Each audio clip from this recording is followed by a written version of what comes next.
In this video, I want us to do a critical analysis of a meeting which took place yesterday at State House in Nairobi.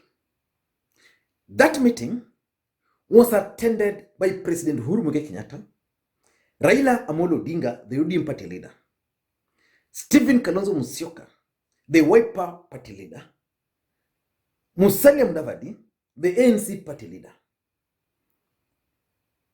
Wetangula of Ford Kenya, and Charity Ngilu, the governor for Kitui.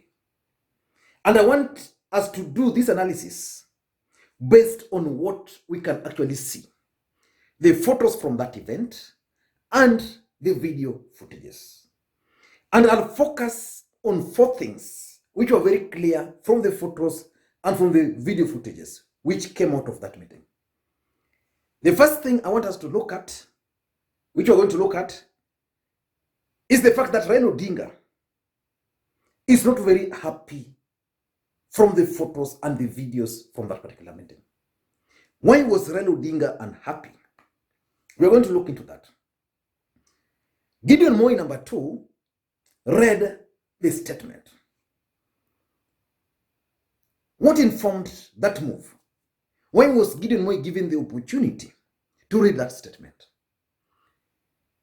Musalia Mudavadi, Kalonzo Musyoka, and Gideon Moi appeared to be very happy from the photos and even from the video footages. Why were they very happy? And lastly, the presence of Charity Ngilu at that meeting.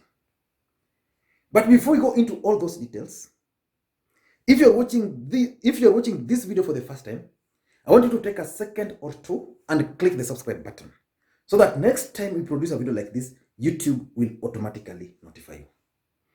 And to the subscribers, I want to continue thanking you guys. You are amazing. The request, please give this video thumbs up. And let me make myself clear again. What we do on this channel is simple. We do analysis of the events, and we are doing them without fear, favor. And if you feel at any given time that I'm against your preferred presidential candidate, just sit, relax, watch the video, and figure out whether whatever I'm saying is the truth. Uhuru Kenyatta chaired the first cabinet meeting, and the presence of William Ruto there was actually news, because William Ruto has been missing in some of crucial meetings, including on 18th. I did that analysis, and some people felt offended that I used the word boycott. As a matter of fact, William Ruto failed to attend those meetings, either because he was not invited or because he boycotted. Those are the realities we must live with. So let us go into this particular analysis. Why do you think Raila Odinga was unhappy? I don't want to offend anybody, but why do you think Raila Odinga was unhappy from the expressions we get from the photos? If you monitor these photos very closely, Raila Odinga is not very happy. Why do you think he was not happy? Even this particular footage, if you watch it closely, you'll realize that Raila Odinga actually came out of State House from the meeting venue as the last person. Uhuru Kenyatta was the host. Ideally, Uhuru would have been the last person to get out of the meeting. But here we are, guests are getting out, ready to address the press. Raila Odinga is still not there.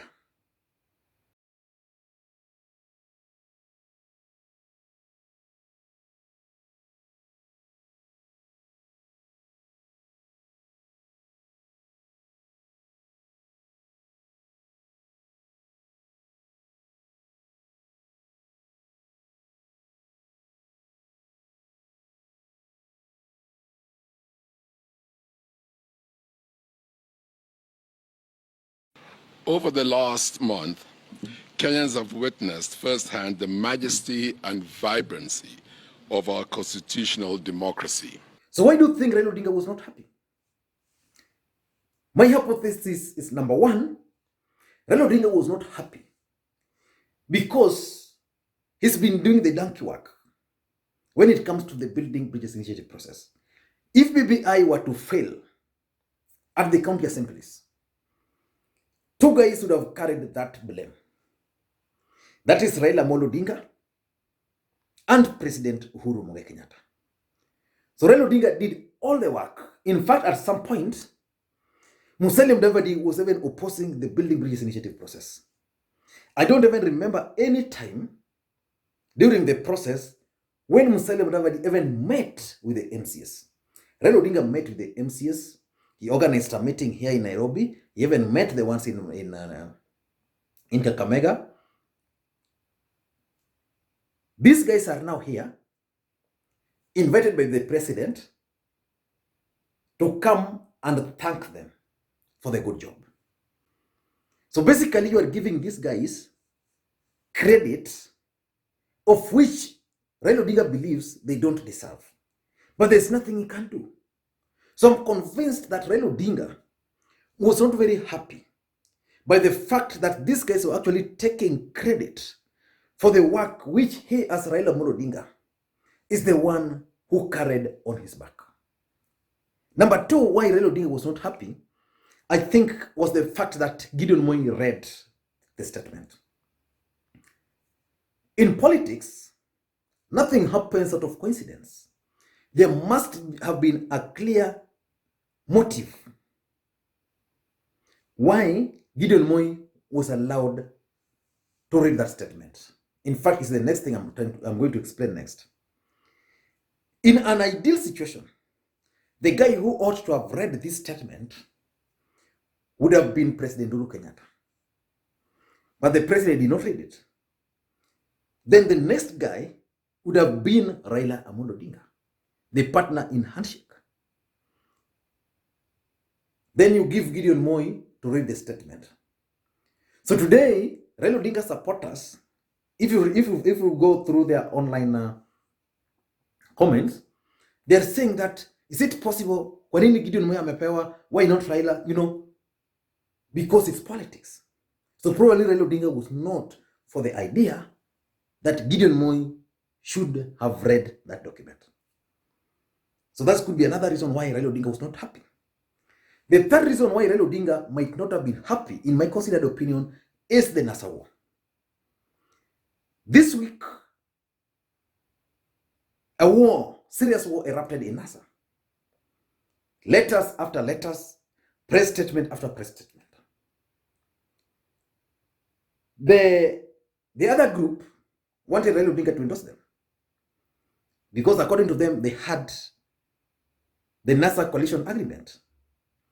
And Raila also said, I'm not going to endorse you guys because when we had the opportunity for you guys to come for my swearing in, you refused.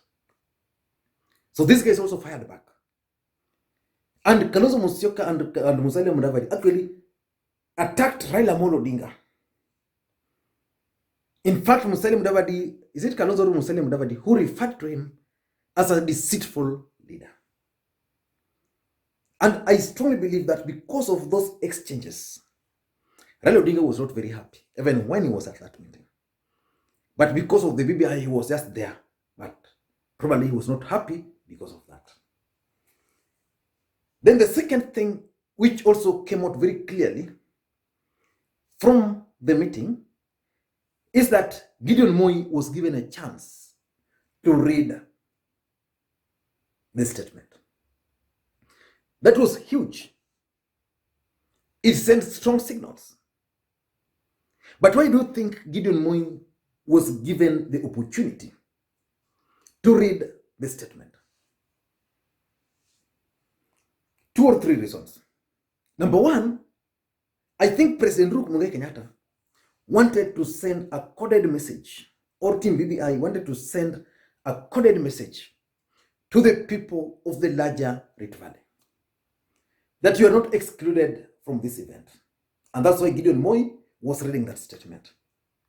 Again, probably, it was also a message that BBI is going to go on with or without Rift Valley involvement. So I think that's a message which the president and probably Raila Odinga and even this entire team wanted to pass out there. That Gideon Moi is going to represent Rift Valley and the process is going to go. Number two, why Gideon Moi read that statement, I think there's also a strategy which has been designed to elevate Gideon Moi. Let us look at the people who attended this meeting. It's like President Uhuru Kenyatta joining NASA, because all these other guys were in NASA. NASA principals, support from Ngilu, and then now the president joining and coming with cant. So then how do you elevate Gideon Moi, who is just a senator and a cant leader? You elevate him by allowing him to read the statement. So Kanu guys, Kanu supporters are very excited out there that the president is sending signals. So in my considered opinion, whoever was responsible wanted to elevate Gideon Moi to another level. The third thing, I think Gideon Moi was also allowed to read this statement because probably the NASA war, Raila, Kalonzo, Musalia, and Wetangula, all of them are fighting. Probably all of them wanted to read the statement, or they couldn't agree. So the president, in his wisdom, then told them, because you can't agree, let's do a simple thing. Let Gideon Moi read the statement. So I think Gideon Moi read that statement because in NASA, there were wars there. Previously, they would have insisted on Raila Odinga reading the statement. But after the bitter exchanges, I'm 100% certain that NASA war was the reason why Gideon Moi was allowed or was given the statement to read. The other thing which was also very clear is the fact that Gideon Moi, Musalia Mudavadi, and Kalonzo Musyoka appeared to be very happy. In fact, if you look at these photos, then you can tell that probably there could have been even two meetings here. Ngilu, Weta, Raila, Uhuru, that side. But these three gentlemen are like they're talking something, the three of them. They're very happy. They're very happy because, in my considered opinion, these gentlemen had their way during earlier meeting. So if they were in a meeting, then there are certain things they were pushing and they had their way. Probably because the Gideon read the statement, probably because they were now appearing. So these guys were happy. Number two, I think they were also doing it probably just for the camera. But you could tell. I remember, and that's why sometimes when people accuse me on this platform, sometimes I really feel very bad. I remember there was a time in Kisii when Fred Matiang'i went to receive, when Ruto and Fred Matiang'i went to receive the president who was visiting Kisii. I think even Raila Odinga was at that meeting. And then, just like I'm picking these photos, I picked the photos of William Ruto, the photo of the Kisii governor, Ongwae, the late Nyangarama, and Fred Matiang'i. And I did analysis. I can even put the link to that analysis here. The body language of Matiang'i and Ruto. And I concluded that those guys, their body language was portraying a different story. I remember I was really attacked, just like the other video I did yesterday. Yeah. But the fact of the matter is that these guys could have probably just decided, because there was camera rolling there, they just wanted to pass a message. Sometimes before these guys attend some of these meetings, there's also always the expected outcome. That after a meeting, we are going to address the media. So their media teams always tell them, or their PR teams always tell them that, you must appear to be happy, you must appear to be talking, things like those. Lastly, is the presence of Charity Ngilu. What was Charity Ngilu doing at that meeting? Of course, Charity Ngilu is also a party leader. Then why was Alfred Mutua missing? So the presence of Charity Ngilu here, in my view, is actually to checkmate Kalonzo Musyoka.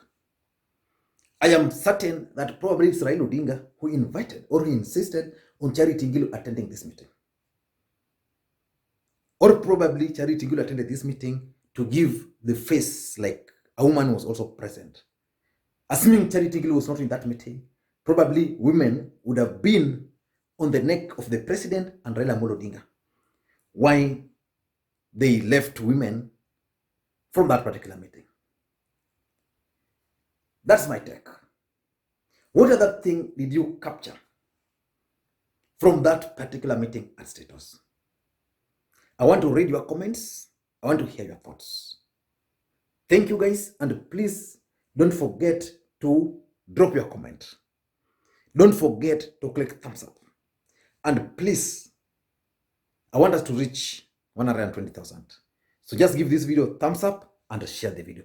Thank you guys, and please may you have a good day. And by the way, tomorrow, I think I may be in Ugunja constituency, very briefly, where Raila Odinga will be. So if I'll be there, I'll relay whatever is there live.